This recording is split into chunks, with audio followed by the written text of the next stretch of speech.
All right, everyone, this is Eric Stedham with PhotoZoomer. We're going to introduce you to the Sawgrass SG1000 for those of you who do not know this printer.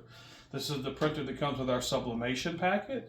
The printer's already on and prepped, but we're going to walk you through a couple of stages to kind of get you going with the product. So on the right-hand side, this door over here is actually where you load your ink. So the printer obviously comes without ink in it. This is a 4-color process printer here. So you have 4 cartridges that are simply in a bag. You'll remove them from the bag and box and just simply slide them directly into place inside the printer. Once all 4 inks are inside, you want to close up that door. Now we do recommend that you use Sawgrass's ink. We don't recommend any other third-party ink because the manufacturer that builds the equipment obviously has its ink lined with its head as well as the chemical outlay of what the hoses can hold and all that. So you want to make sure you're using OEM ink always, okay?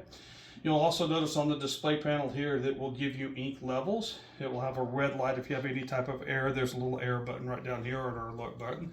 And all your menu functions stage right here. Your paper tray is actually located in the front here. This paper tray is actually an expandable paper tray. So I'm going to pull the paper tray all the way out to show you what it looks like in its condensed format. This will hold the 8.5 by 11. To expand it to 11 by 17, simply push these 2 green tabs in like so. Remove the material. Typically this will be in the printer a little bit more like it's supposed to be. And then you simply just pull this tray back here and then push these tabs to lock them into position for the 11 by 17. Now when you place the printer back in here, the paper tray back in here, you notice that the paper tray is extended and exposed. There's actually a cover for that just right here. You simply just pull this out and line it up and it will actually close up, keeping dust and debris out of your paper path.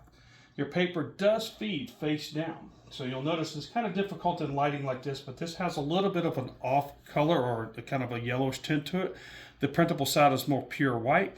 The pure white goes face down in the printer, okay? Because it actually prints and the printed side will come up. Once it's printed, the print will look like this. And as you can tell, you can see a little bit more that this has got more of the white to it than the back side does. Okay, so that's how you put the ink in the printer. That's how you load the paper in the printer. Your power button obviously is the blue button right there in the front, and any message that you have up here will display on your LCD screen. All right, we hope that introduction helps you out. If you have any questions, please go to photozoomer.com, click on the support tab, put in a support ticket, and we'll be glad to help you out.